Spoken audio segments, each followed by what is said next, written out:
Now at 11, hundreds protest at the State House against an executive order from Governor Mike Braun. Why they say it's harming local communities.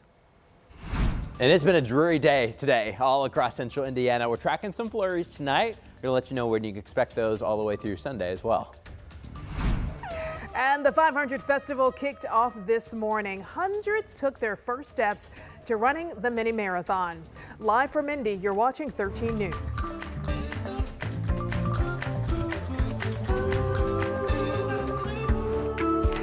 Well, good evening, everyone. A damp and dreary Saturday night as we take a live look at Lucas Oil Stadium. Now, here's the good news. Today's rain has moved out, but the cold weather is sticking around. Good evening, everyone. Thanks for staying up with us on 13 News at 11. I'm Karen Campbell, in tonight for Jenny Runovich, here with Matt Standris to talk about, yes, this rain is moving out, but you were saying there are flurries that we are tracking across central Indiana. Yeah, so now we've cooled off enough that we don't really have too much freezing drizzle overnight tonight, but rather flurries. If you look closely, the camera's shaking there just a little bit. I saw that. That's just with that west wind. It's going to gust up to 20-25 miles per hour tonight. I think by tomorrow morning, a lot of the wind will subside just a little bit, but it's chilly out there tonight. We have a front that's going to be passing on through. But here's the thing, very hard to see.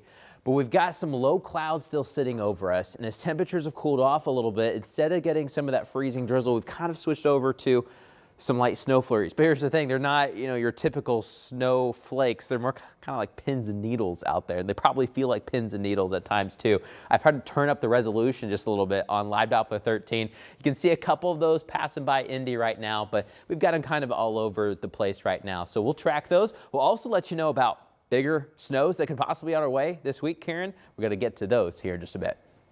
All right, thanks, Matt. Well, demonstrators around the country voiced their opinions about executive orders surrounding U.S. immigration and customs enforcement. Here at home, Hoosiers took to the State House. Our Marina Silva was there.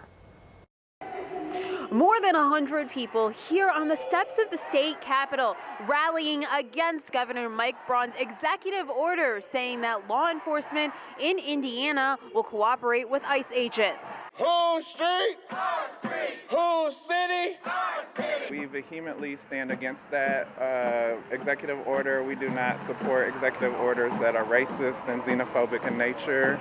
Stephen Lane was one of the organizers. He says this issue is very important to him. They're artists, they're teachers, they're workers that just make this city run, and they should be supported in every way and not attacked by our state government or our federal government. Braun signed the executive order late last month after President Donald Trump signed a federal one. There was also a bill at the Indiana State House that would require all sheriffs to cooperate with ICE to remove undocumented immigrants facing charges. Whose state? Our state. Maya Cameron is a teacher. When she heard about the rally, she decided to join.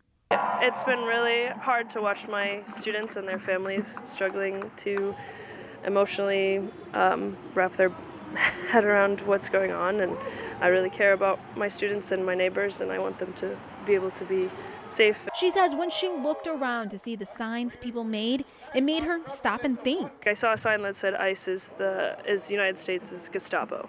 It's really hard to think about living in a country that's okay, that someone is approving that and people are supporting that and voting for people that support those ideas that are just full of hate. Both Lane and Cameron said these issues are so important. They would not let the cold rain prevent them from being heard. In Indianapolis, Marina Silva, 13 News. Now, we asked Governor Mike Braun's team for a statement about the rally today. We were referred back to previous statements. When the order was issued, the governor said this, quote, "Over the last 4 years, the increase in illegal aliens flooding our country has created a significant threat to public safety for Hoosiers and allowed bad actors to abuse American generosity, costing taxpayers at every level. That ends now." Now, there were several other pro-immigration rallies across the country, including one at President Trump's golf courses. This is outside Trump International Golf Course in West Palm Beach. You can see people carrying American flags along with those of Mexico and Guatemala. The president is in Florida this weekend and visited the golf club while the protesters were outside. New tonight, an IMPD sergeant with 17 years at the department is now facing charges. Sergeant Sarah Lampkin is charged with theft. Police were called to a business near East Southport Road and Emerson Avenue on February 1st. They learned of an off-duty officer was accused of stealing merchandise. Lampkin was charged a few days later. She is on paid leave pending a review of the facts and is being ordered to stay away from all Target stores in Marion County. Lampkin was most recently assigned to the Professional Standards Bureau. Well, friends and family came together today in Hendricks County days after a car crash killed a 2-month-old baby. They gathered there to pick up debris near US 40 and Ronald Reagan Parkway. That is where a driver who refused to stop for police hit another car, which caught fire. A memorial for baby Iris with stuffed animals and candles is now at that site. Iris's father and brother were also hurt in the crash. 3-year-old Aries has burns on 60% of his body. Their father, Shadow Moore, has broken ribs and a laceration to his spleen. Well, tonight, another tragedy in Hendricks County. A crash kills one woman and sends another one to jail.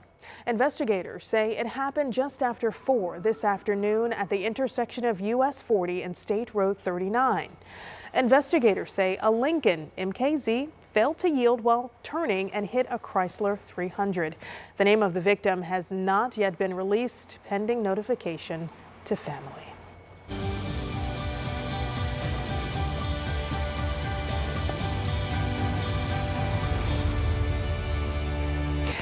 Earlier this morning, the 500 Festival hosted its 3-miler in downtown Indianapolis. It is one of 3 races leading up to the mini marathon in May. Hundreds of people participated by running, walking, and wheeling. Now tonight, our Lauren Kostick gives us a look at the race and how you can still get involved. On a chilly Saturday morning, hundreds of participants took the starting line for the 500 Festival 3-miler race. A short course looping around downtown Indianapolis, preparing Hoosiers for the mini marathon during the iconic month of May. And this is the first run within a series of 3. So we've got the 6-miler coming up next month, the 10-miler after that, and then it'll all culminate with the Indy Mini on May 3rd.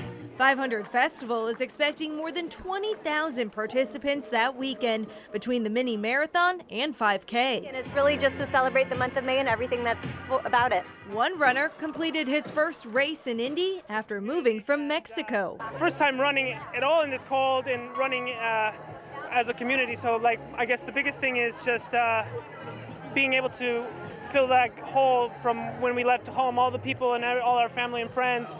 And so I've been able to find that here in the running community, so I'm very grateful. Others setting new personal records and celebrating big milestones. Turned 60 this week, and so our deal, we do the Indy Runners Training Program, and our deal was like, Jim paced me so I can get under 30 for the 3-miler, and we did it. I don't know if there's much pacing. She did a great job on her own. Now the countdown is on with 3 months to go until the green flag waves again. And you can still sign up to participate in the mini marathon this May. We have all the information right now on our website at WTHR.com. In Indianapolis, Lauren Kostick, 13 News. Well, the 500 Festival will also host 2 more races before May. One is 6 miles long, the other is 10 miles. And it all leads up to the Indy Mini Marathon on May 3rd, so mark your calendars. Well, today celebrates Young Authors Day in Indianapolis. It's a proclamation recently made by Mayor Joe Hogsett. This day recognizes Tevin Studard's LEAD program, which stands for Literacy, Entrepreneurship, and Dreams. More than 80 newly published young authors came out to Douglas Park Family Center to sell their books, including a mom and daughter team. So there's this super STEM character, her name is Nyla Nova, and she goes on adventures, and she goes on STEM adventures, and she goes to different places and learns about them. So we got kids as young as 4, all the way up to adults as young as 75 that have came through the program and written their own books. And that's local musician and author Tevin Studdard, who says many of the books written by kids can be purchased on Amazon. How cool is that for these young authors? Well, still ahead, a federal judge blocks Doge from accessing a national agency, the material it's being ordered to delete. Next. And later, Super Bowl 59 is almost here. How police in New Orleans are working to make sure the thousands of people attending will be safe.